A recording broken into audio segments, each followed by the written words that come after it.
रामपुर गांव में सुबह का सूरज उग रहा था। टुनटुनी चिड़िया अपनी पसंदीदा टहनी पर बैठकर चहक रही थी। आज करवा चौथ था और उसका दिल उत्साह से भरा हुआ था। टुनटुनी चिड़िया का पति कालू कौआ बहुत शरारती था। वो अपनी पत्नी से ठीक से बात भी नहीं करता था और न ही उसकी कदर करता था। तभी हरिया तोता वहाँ पर आता है और उससे पूछता है, टुनटुनी, तुम इतनी खुश क्यों? क्या बात है? ओ हरिया तोता, आज करवा चौथ है। मैं अपने प्यारे कालू जी के लिए करवा चौथ को उपवास रख रही हूँ। ये बात सुनकर तोता हंसते हुए बोला, युवा प्रेम, पर याद रखना, प्रेम सिर्फ उपवास का नहीं, छोटे छोटे कामों का भी होता है। टुनटुनी ने हरिया तोता की बात सुनकर उससे कहा, मैं जानती हूँ, पर मैं उसे दिखाना चाहती हूँ कि मैं उसकी कितनी परवाह करती हूँ।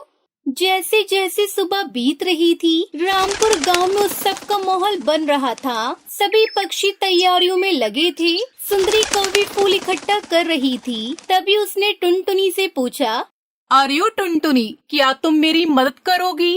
बिल्कुल सुंदरी कौवी, फूल हमेशा सबको सुंदर बनाता है। इसी बीच कालू शरारती कौवा वहाँ आया और टुनटुनी को चिढ़ाते हुए बोला, टुनटुनी, तुम अपने उपवास के बारे में सोच रही हो? हाँ कालू, मैं तुम्हारे लिए उपवास रख रही हूँ। मैं तुम्हें दिखाना चाहती हूँ कि मैं तुम्हारी कितनी परवाह करती हूँ। ये बात कहते हुए टुनटुनी की आंखें चमक रही थी। जैसे ही सूरज ढलने लगा, सारी मादा पक्षी गांव के बीच में इकट्ठा होने लगी। वहाँ रंग बिरंगी लाइटें लगी थी और मिठाइयों की खुशबू चारों ओर फैल रही थी। टुनटुनी यहाँ आओ। मीठी तोती ने चिल्लाते हुए टुनटुनी से कहा। टुनटुनी ने जल्दी से मीठी के पास उड़ान भरी। सभी मादा पक्षी वहाँ थी और बातें कर रही थी। यहाँ का खाना देखो, मैं तो हर एक चीज को स्वाद लेना चाहती हूँ। हाँ सुंदरी कवि, पर याद रखो, हमें चांद निकलने तक व्रत रखना है। उसके बाद ही हम कुछ खा पाएंगे। अरे थोड़ा सा खाने में क्या हर्ज है टुनटुनी? ऐसे ही बातें करते हुए समय बीत गया। शाम हो गई। जैसे ही चांद आसमान में उगने लगा, सभी मादा पक्षी एकत्रित हो गई। टुनटुनी ने अपने दिल की धड़कन को महसूस किया। देखो, चांद निकल रहा है। अब हम अपना व्रत तोड़ सकते हैं। टुनटुनी ने कालू को देखा और उसके चेहरे पर मुस्कान थी। कालू, मैंने तुम्हारे लिए उपवास रखा है। मैं तुम्हें दिखाना चाहती थी कि मैं तुम्हारी कितनी परवाह करती हूँ और तुमसे कितना प्यार करती हूँ। मैंने तुम्हारी लंबी उम्र के लिए करवा चौथ का व्रत रखा है। कालू मुस्कुराते हुए बोला, और टुनटुनी, मैं उसकी सराहना करता हूँ। टुनटुनी, तुम मेरे लिए उपवास रख रही हो, लेकिन टुनटुनी, तुम उपवास रख रही हो, ये तो बहुत बेवकूफी है। कालू, क्या तुम नहीं समझते? ये प्रेम का प्रतीक है। प्रेम? तुम्हें उपवास रखकर क्या मिलेगा? कालू ने हंसते हुए कहा। ये सुनकर टुनटुनी ने गुस्से में कहा, तुम्हें ये बात समझ में नहीं आएगी कालू। प्यार का मतलब सिर्फ खाना नहीं है। जैसे ही चांद पूरी तरह से उग आया, सभी मादा पक्षी एकत्रित होकर उसकी पूजा करने लगी। टुनटुनी ने चांद की ओर देखा और प्रार्थना की, चांद मामा, कृपया हमारे प्रेम को हमेशा मजबूत बनाना। ये बात उसने मन में कही। टुनटुनी, तुमने बहुत अच्छा किया, पर हमें कालू के बारे में भी सोचना चाहिए। वो तो हमेशा शरारतें करता है। कालू कौवे ने देखा कि टुनटुनी और उसके दोस्त खुश हैं। उसने सोचा कि उसे उनके उत्सव को खराब करना चाहिए और उनकी खुशी को बर्बाद कर देगा। वो अपनी शरारती योजनाएं बनाने लगा। अगर मैं उन्हें डराने में सफल हो गया तो ये करवा चौथ बर्बाद हो जाएगा। रात का समय था। सभी मादा पक्षी मस्ती कर रही थी। तभी कालू ने एक योजना बनाई। वो अचानक चिल्लाया, देखो, उस पेड़ पर एक बड़ा बिल्ला। सभी पक्षी घबरा गए और उड़ने लगे। तभी टुनटुनी ने कहा, ये तो कालू की चाल है। हमें डरने की कोई जरूरत नहीं है। लेकिन टुनटुनी, अगर वो सच में आया तो फिर हम क्या करेंगे? अरे हरी तोती, हम एकजुट होकर उसका सामना कर सकते हैं। इस तरह डरने से कुछ नहीं होगा। सभी पक्षियों ने एकजुट होकर कालू के खिलाफ खड़ा होने का निर्णय लिया। हम डरने वाले नहीं हैं। हाँ टुनटुनी, तुमने सही कहा, हम सब एक साथ हैं। तभी कालू कौवे ने देखा कि सभी मादा पक्षी एकजुट हो गई हैं। टुनटुनी ने कालू से सामना करने का निश्चय किया। कालू, तुम हमारी खुशी को नहीं छीन सकते। तुम सब बेवकूफ हो। मैं तुम्हें डराने आया था, पर तुमने तो मुझे चुनौती दे दी और डरे नहीं। लेकिन कालू कौवे की चालाकी अब काम नहीं आई। सभी पक्षियों ने मिलकर कालू को समझाया कि प्रेम और एकता की ताकत सबसे बड़ी होती है। उनकी बातें सुनकर कालू को अपनी गलती का एहसास हो गया। मुझे माफ कर दो, मैं गलत था टुनटुनी। मैंने हमेशा तुम्हारे साथ गलत सलूक किया है। फिर टुनटुनी चिड़िया ने कालू को माफ कर दिया और उत्सव को फिर से शुरू किया। सुनो पक्षियों, इस बार हम सब मिलकर करवा चौथ मनाएंगे। और मैं भी इस बार सही तरीके से जुड़ूंगा।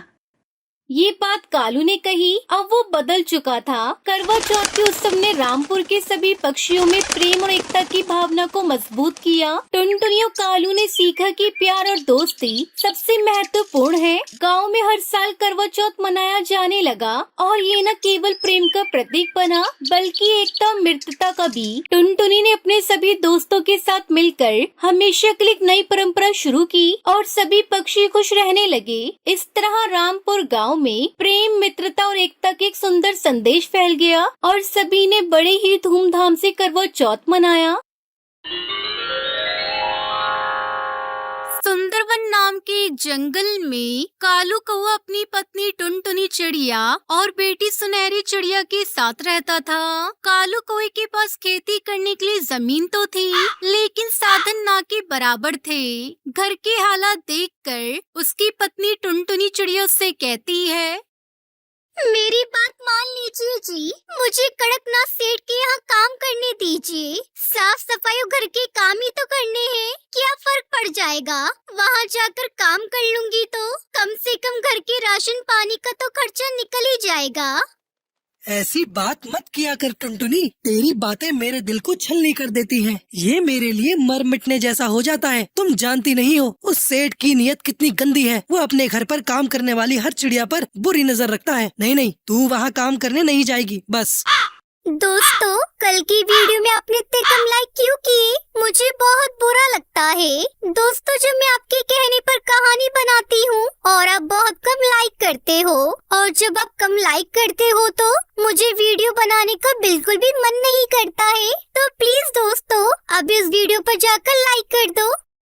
कालू कौवा दिन भर इसी चिंता में रहता था कि वो अपनी पत्नी और बच्ची को ढंग का खाना भी नहीं दे पा रहा था। कालू कौवा जब भी जंगल में किसी से मदद मांगने जाता तो सभी पक्षी उसे मना कर देते।